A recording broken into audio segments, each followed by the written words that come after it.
Hey, monkey boy. This time I can prove the Israelites weren't black using ChatGPT. Ha! So that's what we're doing now? Using AI? What was that? I couldn't hear you over that smoke alarm chirp you people can't hear. Say that again? Hilarious and original. Hilarious and original. Hilarious and original. Hilarious and original. I said, is that what we're doing now? Using AI to prove who the Israelites are? That's exactly what we're doing, and I'll show you, boy. Oh, brother. 2 hours later. Your room still stinks. Look at how easily ChatGPT debunks everything you chimps have to say. Ha! You was not kings, and you was not Israelites. If we're going to use AI, then let's at least use an AI that's trained on the Bible without the Masoretic mistranslations or any agendas and actually tells us the truth. Liar, there's no such thing. I'll show you. Let's use Israelite Bot. Go to IsraeliteBot.com and ask the same thing. Fine, but I bet it'll say the same thing as ChatGPT.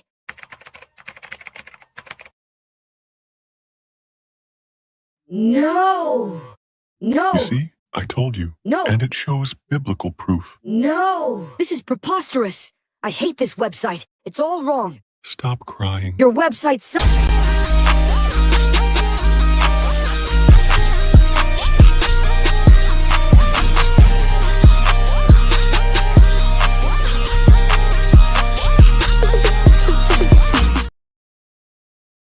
The Rise of Africa, the continent, the diaspora, and BRICS explores the relationships that are affecting the global economy right now.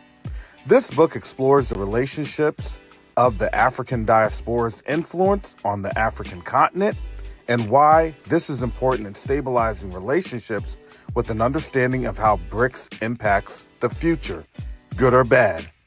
You can order your copy of The Rise of Africa today on Amazon.com.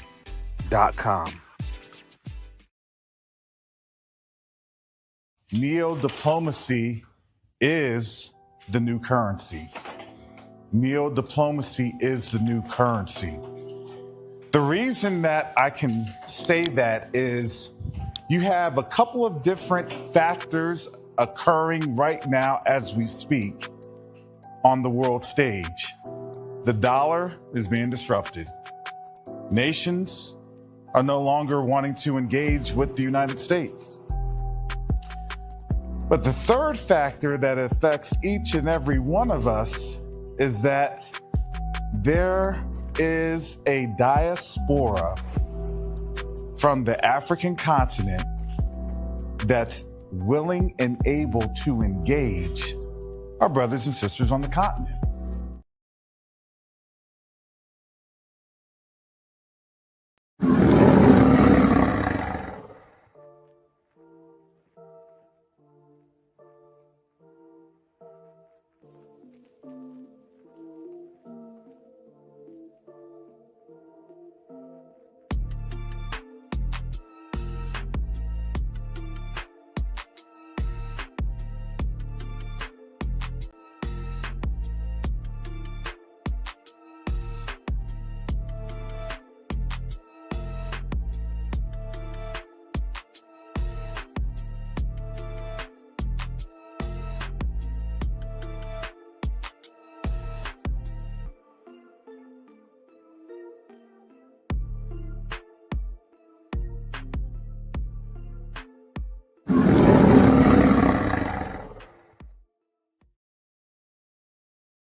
That's all right. Shalom. Salama. Siemi. Shalom. Greetings to all my Israelite brothers and sisters from around the world, whether you're of the bloodline of Abraham, Isaac, and Jacob, the house of Israel, or you're a Gentile grafted into the house under the blood of Yahushua HaMashiach. I welcome you this morning. Family, this morning is a very interesting morning. I had said that we're living in a time now where we are in the time of the Gentiles. the time of the Gentiles, and I mean the time of the Gentiles in terms of the end of the Gentile rulership. Now, it doesn't mean that they're done, they're gone away. It just means that the reality for them is hitting, that something else bigger is coming, and they know that it's coming.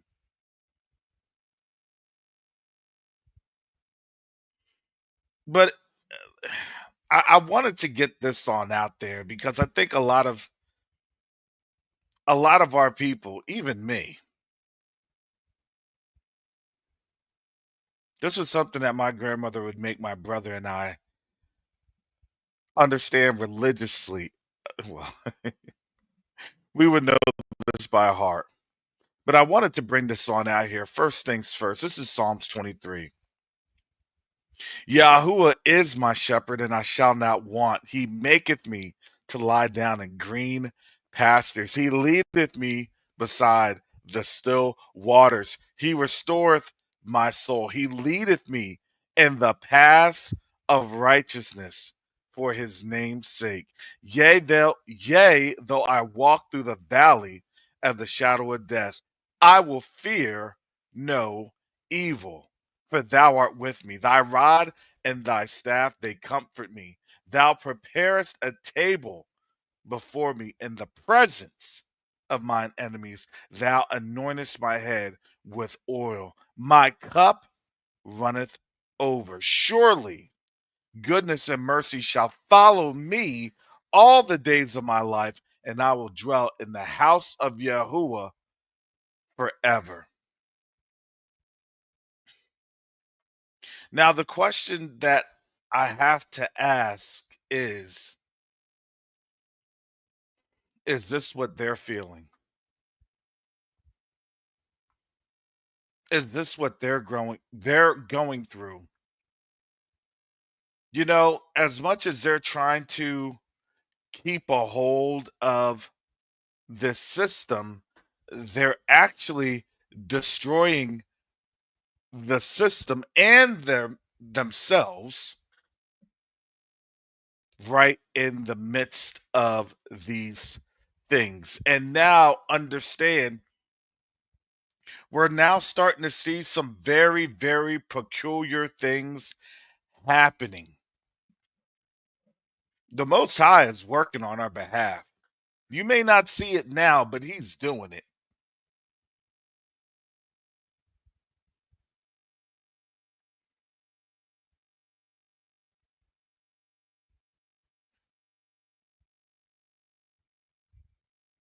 I'm going to start here. This is from CNBC. This was published yesterday. Linda Yakarino steps down as CEO of Elon Musk's X. So that's published yesterday, July 9th, by an Ashley Caput. Linda Yakarino stepping down as CEO of Elon Musk's X. She announced in a post. Let's see what's going on. Linda Yakarino on Wednesday announced she is stepping down as CEO of Elon Musk's social media site X after 2 years in the role. Yakarino's departure comes one day after Musk's artificial intelligence chatbot Grok repeatedly made anti-Semitic comments and referenced Hitler in response to posts about the Texas flooding. Grok is built by Musk's company XAI, which merged with X in March in an all-stock transaction that values the company at $80 billion and the social media company at $33 billion. When Elon I first spoke of his vision for X, I knew it would be the opportunity of a lifetime to carry out the extraordinary mission of this company. Yakarino wrote in a post on X, I'm immensely grateful to him for entrusting me with responsibility of protecting free speech, turning the company around and transforming it into the everything app. and didn't give a response, but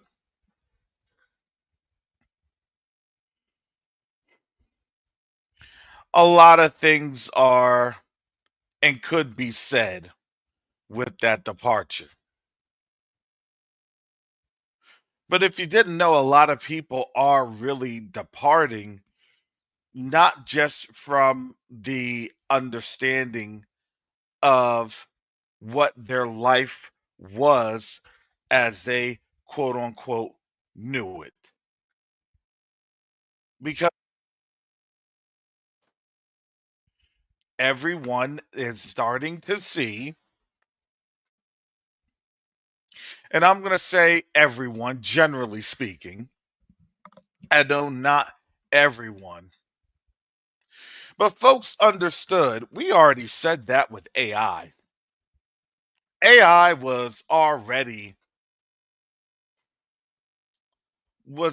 was already a little unhinged towards black folks. We saw that at the very beginning. Because why? Because when you have racists behind people creating something, it's just gonna it's gonna carry over into code. Just like with their AI quote unquote predictive analysis of quote unquote criminals.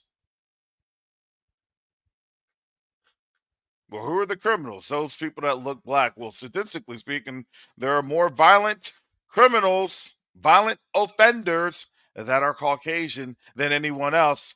Omit that. So now you have an AI system that's literally just a tool of white supremacy. And we saw that the other day with these videos of AI videos of us being in the cotton fields, being in military uniforms, and being uh, degraded now in the digital space. But hey, it's okay because honestly, all they're doing is making themselves look bad. Because as I had stated, they're not truly understanding how bad it is for them. You can make fun of us all you want. But when your pockets get affected, now that's a different story. When your money starts to lose out, now that's a different story. Oh, you know what? Black folks are right all along. And I'm sorry. I'm sorry. We should have listened to black folks. You're sorry you should have listened to black folks. Anything else you're sorry about? Anything else you want to repair? Anything else you want? Are you prepared to give back, especially in terms of stolen labor? You know what? What they hate is when you qualify something for them. No, you're just not going to get a blanket apology, and we're just going to have you run back, and we're going to hold you in our bosoms like it's gone with the wind. Frankly, Scarlet.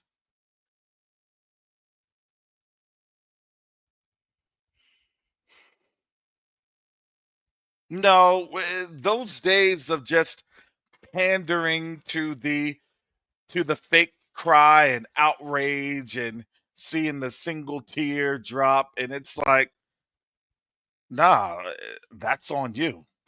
Aren't you gonna save us? Save you from what? I can't save people from themselves. Show me a scripture where it says I need to save people from themselves. I can't do it.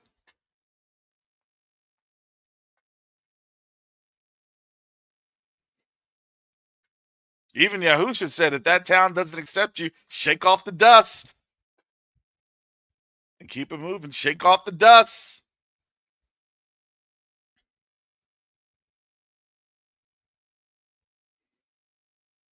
Darn, why did these Negroes learn how to read? Why did these Negroes learn how to educate themselves and understand scholastically work and getting seminal research and understanding primary and secondary sources? We got a tool for that. It's called AI. We're just going to make people dumb again. They're now doing a mass attack, which is what I believe it is. It's a mass attack. And you attack folks on the information warfare by dumbing down people. And those that are more susceptible, which is what it is, they're more susceptible because it speaks to them. It's the dog whistle. Inherently, most African Americans, Black folks, African diasporan, we understand that dog whistle. We understand exactly what's said and how it's being said and conveyed. We're not just sitting there like, oh, well, geez.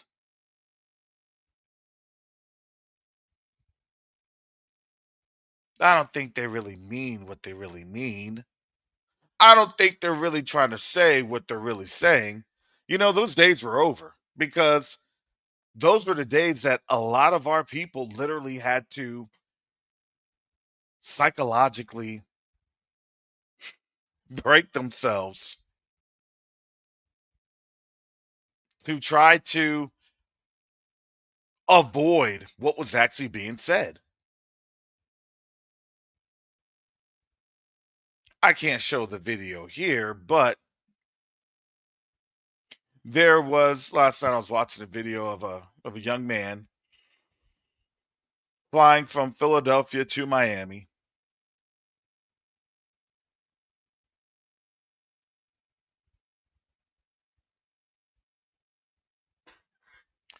I believe he was a believer. I'll just say that. I believe he was a believer. I'll say an actual believer. I'm not going to say Christian anymore, but I'll say actual believer in the Messiah. I think that's best qualified, not their Messiah.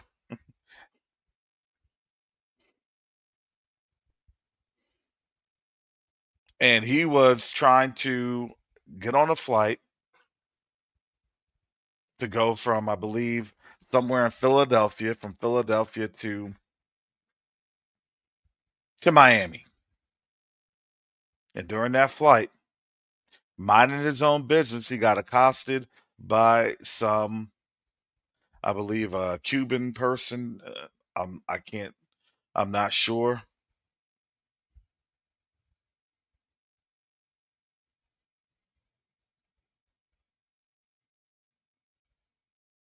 But when the man had to get confronted, he said, "Look, what is your problem?" And he said, "Listen, I'm not going to deal with with this demonic mess." He said that, and that demon jumped out. He called it what it is. That demon jumped out. Oh, he's on to me.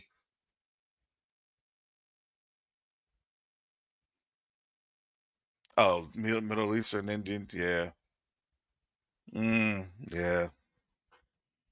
Yeah, them what thousands of gods were up in him. He was fighting Legion. Legion couldn't get out and jump into the pigs.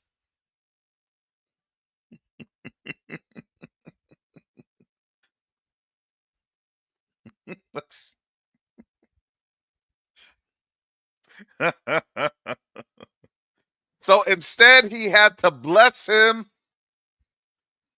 with the rod and that staff known as them knuckles and fists to beat some demons out of folks.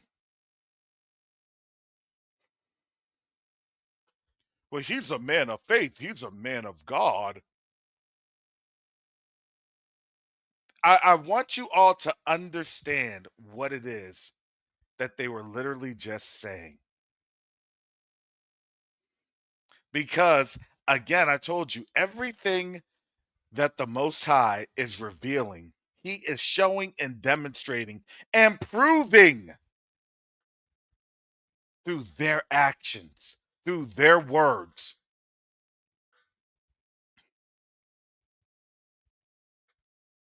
They're proving their own hypocrisy. Had that have been a white person that had been accosted by that Middle Eastern or Indian man,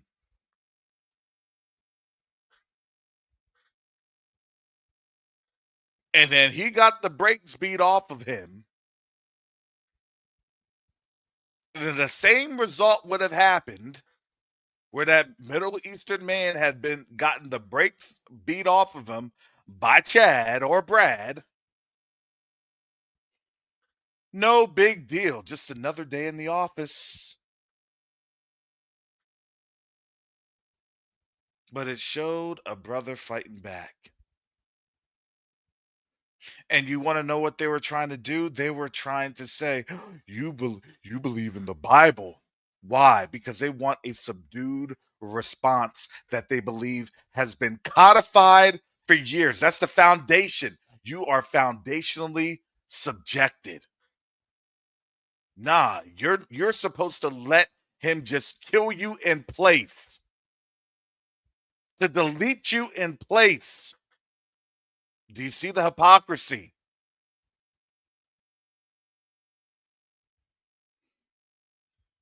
Oh yeah, now that man had him. That brother was on that man trying to baptize him over the seat with no water, with no you got. I rebuke you in the name of Yahushua HaMashiach.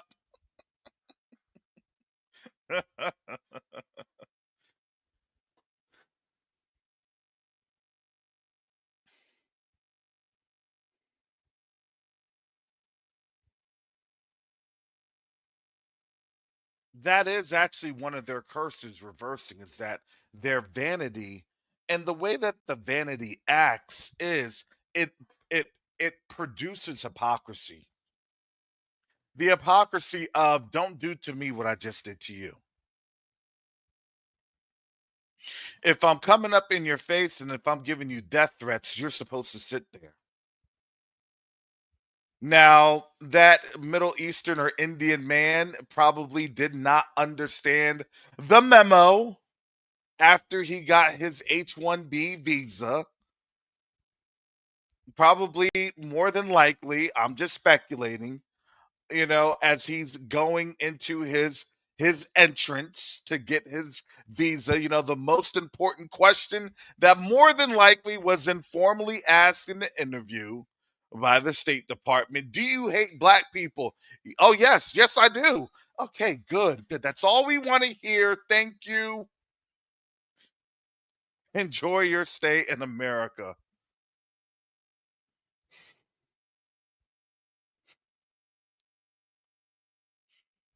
I'm just speculating.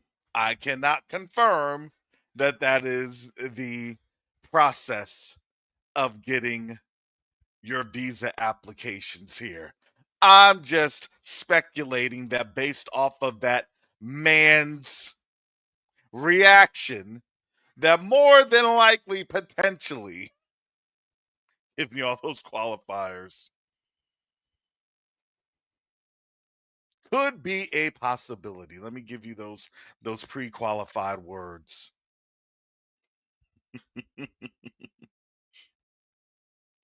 That would be something that obviously the State Department would need to review. Oh yeah, by the way, they're about to fire the State Department because of all the federal workers' injunctions.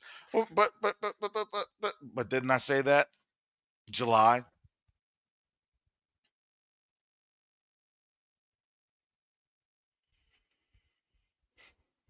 I said they're going to do that during this summer. All of a sudden, now they ruled again. All of a sudden, they were shocking everybody. Shock, right? Let it come down. Now they're going to get fired. Oh, you want to sue? You can't sue. See, y'all just thought that that was for immigration only.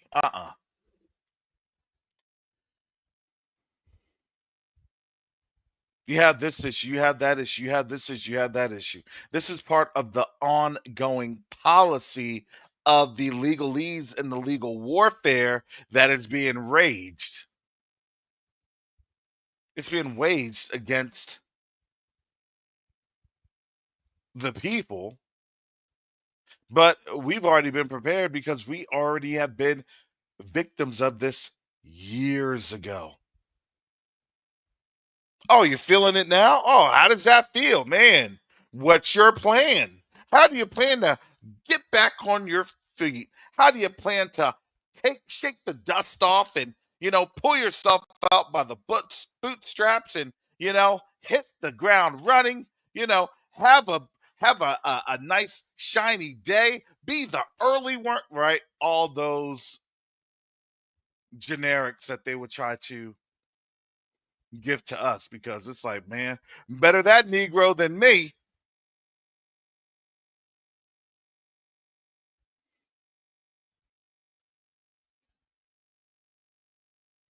And now I have to laugh because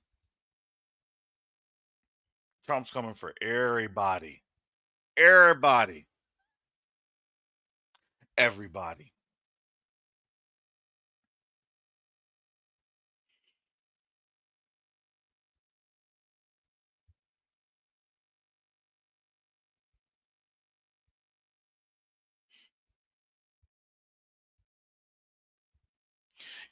I have this as the darkened days because their days are being darkened.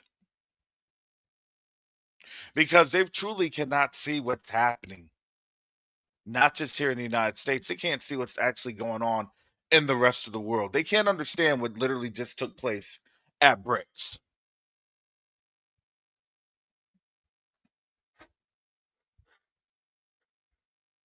Tariffs, tariffs, and more tariffs. I got to get rid of the music because the music is.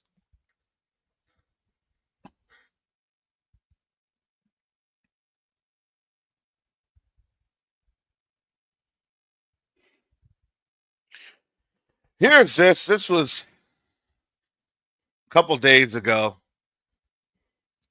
The Houthis have been literally just Houthing it up.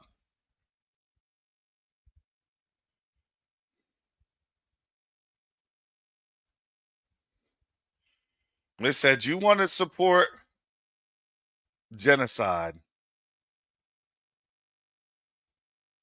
They blew the ship. Do you see those? Those are water those are water pockets. Those are bubbles coming into the water, into the holes. Now look how that ship is just sinking and sinking.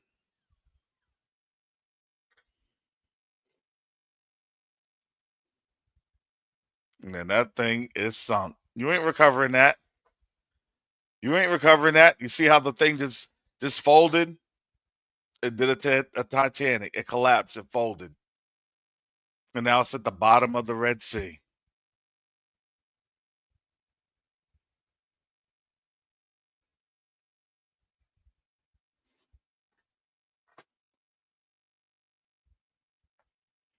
Houthis don't care.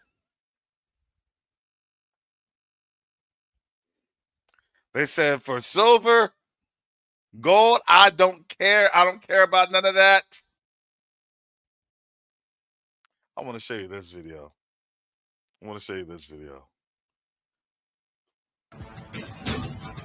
me get this.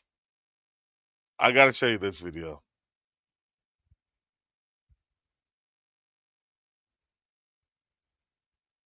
I think this is the actual interdiction by the Houthis. I don't think that this is the actual interdiction. So I believe the crew had either jumped ship or there was some crew that was still there hiding These are all produced. Oh, yeah, this is Magic Seas. Yep. These are all produced by the Houthis. They're having this thing in real time with drones coming through. They're capturing everything. That's actually some high quality video on out there. You know, you have to have your little propaganda.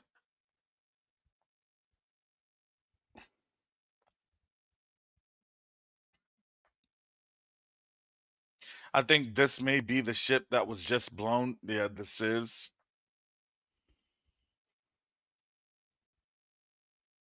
But they had to give the little extra dramatic flair.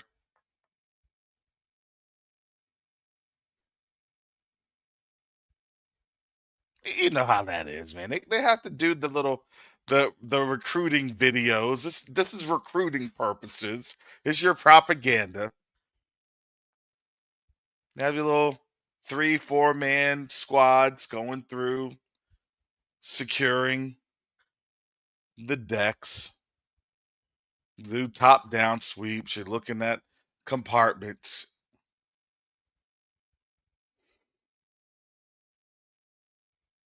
This is clearly after the fact, after they secured everything. But yeah, you have your drone footage. You got to Hollywoodize it.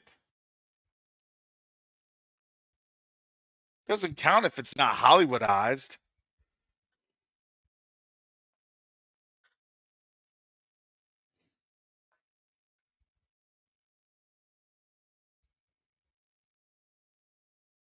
They let them know, look, they have an embargo on the Red Seas. They have an embargo.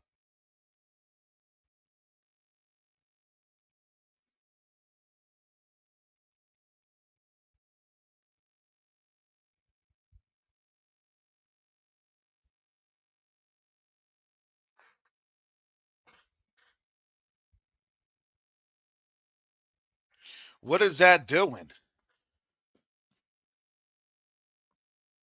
Well, they're trying to show the direct impacts that these decisions are making. The U.S. is being affected in a very big way. Pricing data shows Trump's tariffs are making some U.S. made products more expensive. U.S. made products. Keep that in mind. By Dominic Reuter. At BusinessInsider.com. This is a Business Insider article on MSN.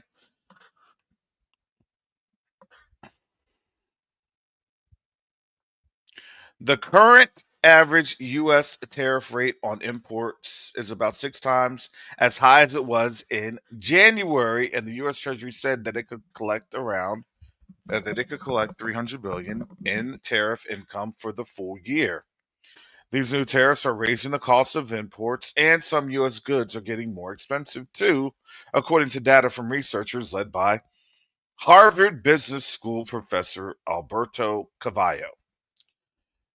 In an ongoing study, the Harvard Business School HBS Pricing Lab said it analyzed more than 330,000 product listings from 4 large U.S. retailers and found small but noticeable post-tariff price hikes on both imported goods and competing domestic products. The researchers found that the prices on the imported goods in their study increased by roughly 3% between the first wave of tariffs in early March and the end of June. At the same time, categories of domestic goods that typically compete with imports saw prices increase of around 2%.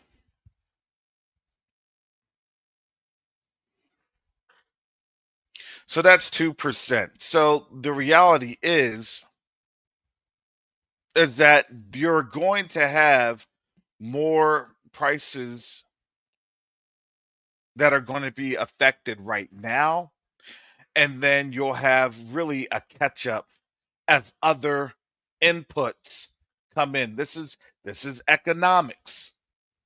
the more it costs you something to produce, to have that resource, to have that raw material, that's the more input that they have to pay for the product, the more that product is going to cost. Companies are not going to just eat the tariffs. No, they pass that on to the consumers.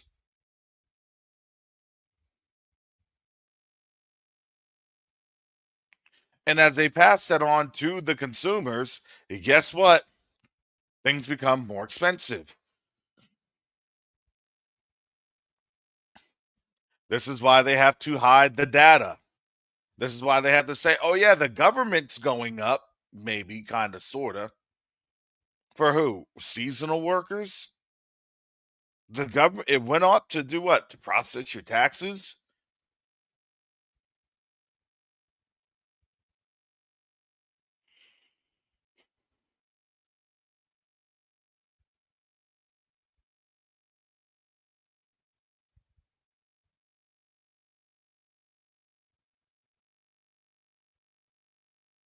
But here we are in that time.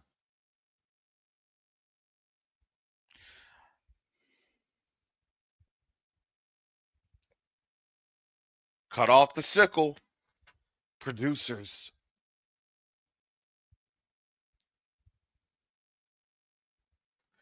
We tend to not think that the word talks about economies.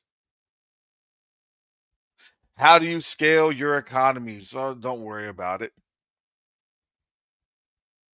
Except the Bible literally talks about kingdoms.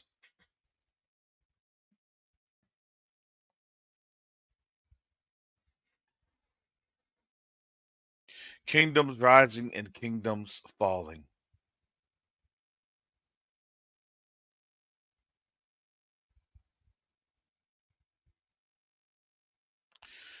To me, I've looked at this, and honestly, I wanted to comment, but I really couldn't comment because to me, it just sounded too unbelievable. But when this is the BBC Africa, BBC News Africa, Kenya's President William Ruto has ordered police to shoot protesters targeting businesses in the legs. To incapacitate but not to kill. What? The UN and rights groups have accused the police of using excessive force in anti-government protests. Yeah, that's the best way that you're about to get cooed. That was BBC Africa 21 hours ago. His time is...